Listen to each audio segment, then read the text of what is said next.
আসসালামু আলাইকুম। আমি মনিরা ব্লগ কিচেন থেকে মনিরা বলছি। আজ আপনাদের তৈরি করে দেখাবো শালগমের চিংড়ি মাছ দিয়ে একটি রেসিপি। শালগমটা কিন্তু যেমন তেমনভাবে রান্না করলে একদম খেতে ভালো লাগে না। একটু বুঝে শুনে রান্না করতে হয়, এতে করে টেস্টটা খুব ভালো লাগে। শালগম আর চিংড়ি মাছ নিয়েছি, দেশি চিংড়ি মাছ।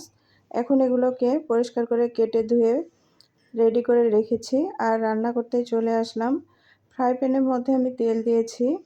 এখানে তেলের পরিমাণ আপনারা আপনাদের টেস্ট বুঝে দিবেন, যে যেমন তেল খেতে চান।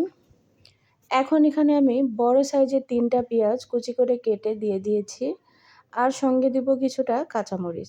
কাঁচামরিচগুলো চাইলে পরেও দিতে পারেন, তবে আমি এভাবেই রান্না করি। আমার সুবিধার থেকে আমি এভাবেই রান্না করে থাকি।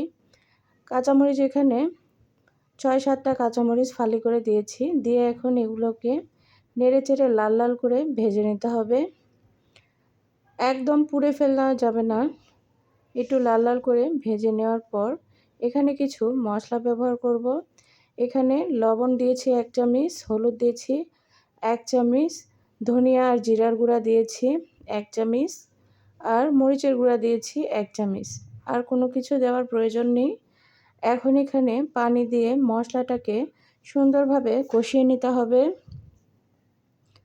মশলাটাকে সুন্দরভাবে কষিয়ে নেওয়ার পর একটু সময় নিয়ে এটাকে জাল করে নিতে হবে।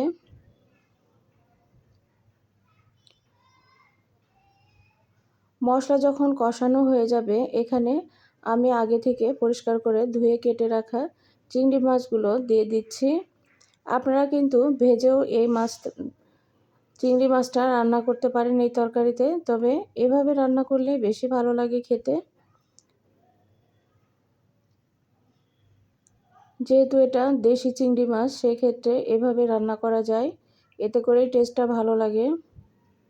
চিংড়ি মাছগুলোকে দেওয়ার পরে এগুলোকে এখন নেড়ে চেড়ে একটু কষিয়ে নিতে হবে।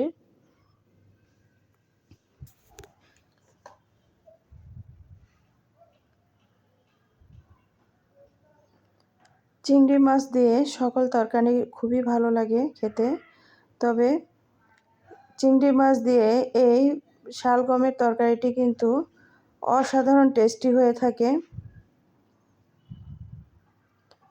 তো এখন চিংড়ি মাছগুলোকে কষানোর জন্য আমি কিছু এখানে পানি ব্যবহার করব। একদম সামান্য একটু পানি দিয়ে চিংড়ি মাছটাকে আরও ভালোভাবে একটু কষিয়ে নেব মশলার সঙ্গে।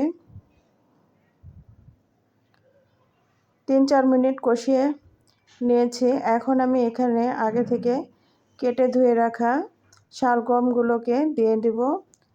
আপনারা আপনাদের পছন্দ মতো শেপ এখানে দিতে পারেন। যেহেতু চিংড়ি মাছ দিয়ে রান্না করছি আর চিংড়িগুলো আমার একদমই ছোট সাইজের, সেই কারণে আমি এভাবে ছোট ছোট টুকরো করে কেটে নিয়েছি। তো এখন শালগমগুলোকে দেওয়ার পরে ভালোভাবে এভাবেই তরকারির সঙ্গে কষিয়ে নিতে হবে।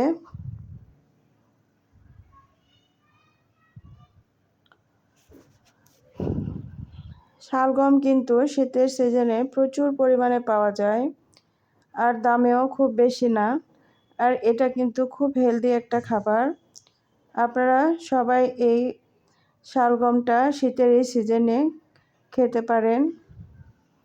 ঢাকনা দিয়ে ঢেকে রেখে দিলাম 5 মিনিটের জন্য। 5 মিনিট পর ফিরে আসলাম। শালগম থেকে অনেকটাই পানি বের হয়েছিল, সেটা দিয়েই কিন্তু আমার তরকারিটা একদম কষানো হয়ে যাবে। তো এই যে এভাবে নেড়ে চেড়ে কষিয়ে নিতে হবে। তরকারিটা যত ভালোভাবে মশলার সঙ্গে কষিয়ে নিতে পারবেন, তরকারির টেস্ট কিন্তু তত ভালো লাগে। আবারও ঢাকনা দিয়ে ঢেকে কিছু সময়ের জন্য রেখে দিব। এভাবেই একটু পর পর ঢাকনা দিয়ে ঢেকে জাল করে নিয়ে তারপর আবার ঢাকনা উঠিয়ে কষিয়ে নিতে হবে।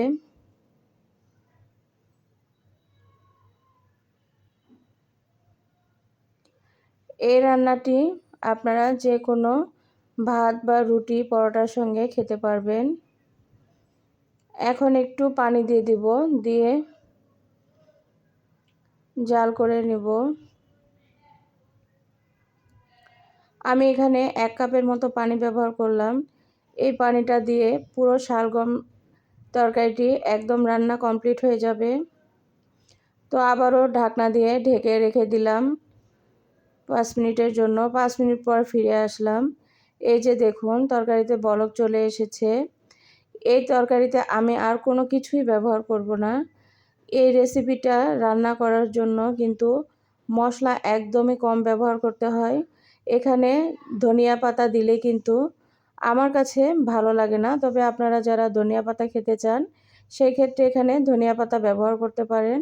আবারও ঢাকনা দিয়ে রেখে দিয়েছিলাম 5-7 মিনিটের জন্য। এখন ফিরে আসলাম। এখন এভাবে আবারও কিছু সময় নেড়েচেড়ে দিতে হবে। আমার কিন্তু শালগমের তরকারিটি একদম রেডি আর সুন্দরভাবে সেদ্ধ হয়ে গিয়েছে। এই তো আমার তরকারির যে ঝোলটা আছে এটা ঠান্ডা হওয়ার পর আরও অনেকটা টেনে যাবে। আর আমি এরকমই একটু হালকা ঝোল রাখবো। একদম পানি শুকালে খেতে তেমন একটা ভালো লাগে না। এরকম হালকা হালকা ঝোল রেখে চুলাটাকে আমি বন্ধ করে দেব।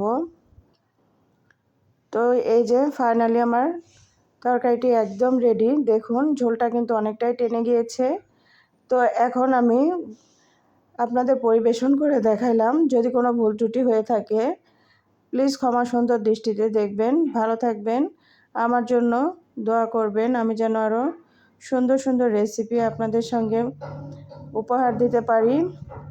আর আজকের এই রেসিপিটি কেমন হলো কমেন্ট করে জানাবেন। ভালো থাকবেন। আল্লাহ হাফেজ।